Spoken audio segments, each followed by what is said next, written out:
Good morning, good evening, whoever you are, wherever you are, whatever you might be doing. We wish to welcome you to the Silverlight Show.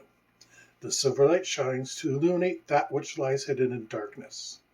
For those of you tuning in today, we welcome you in. So, the trial of Donald Trump is moving forward. And the latest news, which I read yesterday, but I was just so flabbergasted by it that I couldn't even talk about it till I processed my thoughts, was that the judge had set a $200,000 bond for him. Let's break this down by reactions. First, a $200,000 bond for a multi-billionaire? Like, this guy's so rich, he takes that much money to go to the local ice cream parlor. And that's his bail for jail. Like, the man can afford that without even trying. The interesting thing is, it was posted as a bond. Now, the difference between a bail and a bond is bail, you give the money over to the court right away. A bond is when you go to a bail bondsman who's, an individual contractor, for lack of better, who posts that bond for you in the understanding that you'll pay them back later. Don't know, I've never personally posted bail or a bond, but I've heard these guys can be pretty darn scary if they don't get their money back. You might ask, why would Donald Trump pick a bond? Well, actually, this part makes financial sense. You see, there's an old trick in finances. There's actually two old tricks. Always use other people's money, because then you're not putting any of your own on the line. And secondly, since it's a bond, he's not going to have to pay it if he beats the charges. So it does make financial sense.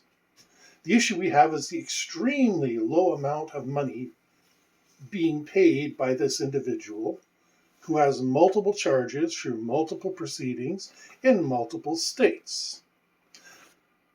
The second and far more interesting thing is supposedly his bail is so low because he's not considered a flight risk. This man's a billionaire.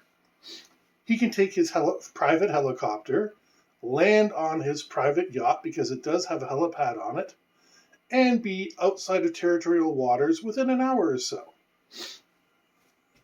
The U.S. is not going to scramble F-22 interceptors to intercept Donald Trump because that just looks bad overall.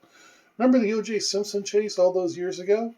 Yeah, that's because O.J. Simpson only had millions of dollars and not billions of dollars, so he didn't have access. It's an option you and I don't have, but any billionaire worth their salt has. Heck, pretend Elon Musk was in trouble with the law, he'd be able to flee the planet. Well, not yet. Still needs a little more work done on that, but this is going to be a real issue coming up. And yeah, space property rights are very difficult. Now, this also means that the judge has determined there's enough evidence to proceed with the trial. He's not guilty yet. Keep that in mind. I'm only pointing out possibilities and reasons why the fine is so ridiculously low. I mean, there are non-violent drug offenders, people who just deal and stuff like that.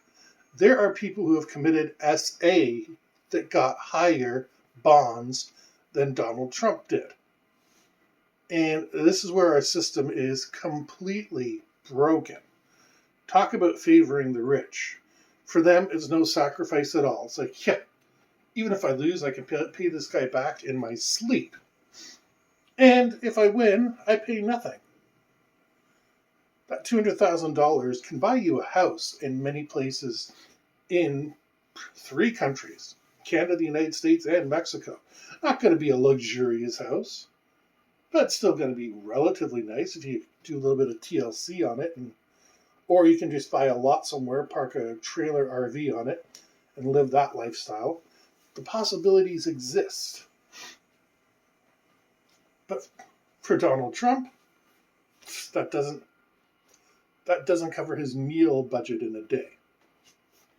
Sorry, that would more than cover his meal budget in the day. Donald Trump got popular because there's been this growing sentiment in small to medium sized towns. And the sentiment is quite justified. When you look at it, I grew up in a place, there was one of the big three manufacturing places. There were businesses all over the place. As a matter of fact, there are parts for the space shuttle that were manufactured here. And for the ISS, and for several other things. There's still manufacturing stuff. And now the businesses I know and love are closed. The people are not as prosperous. And it doesn't take long for them to realize, hey, something's wrong here. This is a legitimate sentiment.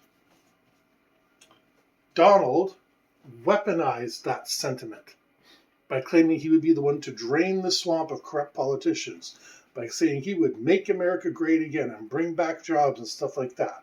But he turned that hate against Mexicans, illegal migrants from South America. By the way, farmers depend on those illegal migrants. They have a yearly cycle. They know which farms need their help and will pay them.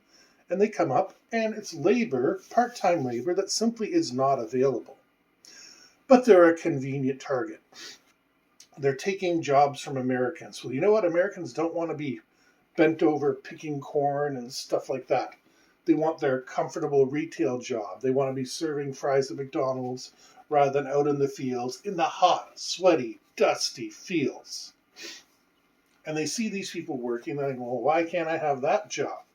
Well, because you spent 50 years saying you didn't want to do it. And now, all of a sudden, the economic times have changed, and you suddenly changed your opinion, not understanding how difficult the life actually is.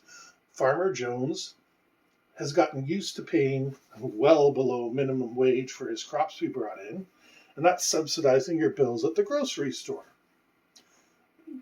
Donald Trump managed to weaponize that, except the clever trick he used was he directed it, that ennui that was in the hearts of the United States, towards the illegal immigrants, rather than the billionaires who are the ones that grabbed their industries, like General Motors, took all that government bailout money in 2008, shut plants down in North America, and moved their manufacturing to Brazil.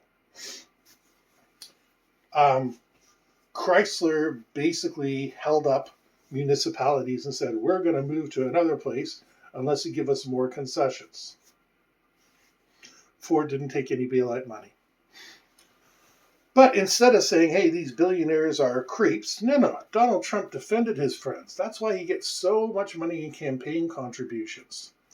They're now discovering most of his campaign rallies were impossibly large. He had one in a town of 3,500, which I think was Tennessee or something, and he claimed to have 75,000 people there. There's $75,000 is a full NFL game. And if you live like I do in a town that's not so big, I know that contradicts what I said yesterday, but it's not, it doesn't have the amenities of a big city. At most, you got a place capable of sitting 1,000 or 2,000 people. He says, oh, there were people waiting in the other room to hear my voice. Yeah. These are the things that he says. Remember that old TV show, Shit My Father Says, with William Shatner in it? Yeah, I'm getting very much vibes like that from the Trump campaign.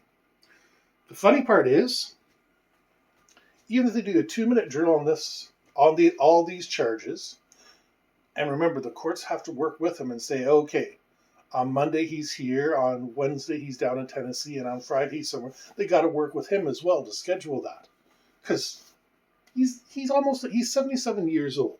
At some point, he's got to go to the doctor. There is business he needs to attend to, and I'm not merciless enough to say no. You got to go to a court case when whatever is happening, you want to get it checked out. Yeah, make sure you're feeling well. I would feel like a terrible person if I was the judge who ordered him to show up when he's saying, I have a legit medical problem. Now, we don't know Trump's history as far as medical stuff goes. He claims to be very healthy, and God bless him. I hope everybody in the world is healthy. I know that's an unrealistic wish, but it's just the way that I am. And when they eventually settle these court dates up, and even if they indict him and find him guilty, and even if he gets prison time, which I don't think he's ever going to see prison time, he's 77. You give him a 5-year sentence, and that's already risking his enjoyment of the end of life. Remember the Lockerbie bomber? They sent him home saying he's too old and we'll let him enjoy the rest of his life. He lived for another 5-10 years and perfectly fine. His cancer was gone. Miraculous. And I think Donald Trump will be able to argue for house arrest if he ever has to cop to a plea bargain at all. The evidence against him, while it's enough to proceed with on a trial, I don't think it's enough to pin him down, because they're trying to allot him with his co-conspirators and cronies. And I can see him paying them handsomely to take the fall for him. Oh, it was my idea to lie about this. It was me when I said that I was going, or that only a fool would believe what we were saying. Donald Trump didn't know that. I really think they're going to have a hard job nailing him. He has been taken down before, but one of them required the efforts of the IRS, and they're currently not really the primary motivators in everything that's going on. And secondly, like I said, his age. Donald Trump is a type A personality. And type A personalities regrettably push themselves. They stay up late. They get up early. And that's not good for the heart. Everything in moderation. You can be a cutthroat businessman. You can work extra hours. But the same token, it's hard on the heart. And we know he's not the healthiest eater. So he has the best doctors available. He has the best medicine. He can get anything. Mystical African orchids flown over that are processed in Karachi's finest establishment for whatever it is he needs. And like I said, I don't wish him any harm. But we have to really start considering age limits on politicians. Right now, between Biden and Trump, we got two nearly 80-year-olds fighting over the presidency. Is there nobody out there in the 40 to 60 age group that is going to come forward with fresh ideas, be a fresh, friendly face, instead of people literally older than my grandfather was? And yeah, my father's pushing it, but the same token, his job required him to be mentally alert every single moment of the day, but he was very much a type B personality. Actually, no, he had type A tendencies. But like I said, can't we please get some younger people in? Give Glenn Jacobs and Dwayne Johnson the opportunity to run for president. If nothing else, we'll get some entertaining debates. Let's get rid of these old fogies. This is exactly what the USSR went through before they put Gorbachev in. They used to insist, in order to be the premier of the USSR, you had to be one of the old guard. You had to be physically present at the Russian Revolution. And you had to have contributed. Otherwise, they wouldn't let you in at all. And that's why when Gorbachev got in, he's like, everything's falling to pieces. I've got to make changes now, and they have to be now. I got no second chance at it. And we're kind of in that situation with Trump versus Biden. They're just holding the reins of a beast that's completely out of their control. And I don't want to say they don't have the energy to counteract it, but they're old school. They're going to use old school solutions that, quite frankly, have no place in the modern day.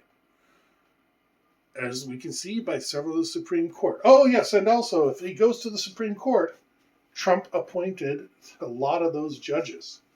So you got a major personal interest problem, if it goes to Supreme Court. So all he needs to do is appeal and get up to his buddies and say, I'm set. So like I said, I'll be extremely surprised if this goes anywhere. But only history will find out. And history bites. We hope you enjoyed this episode of the Silverlight Show.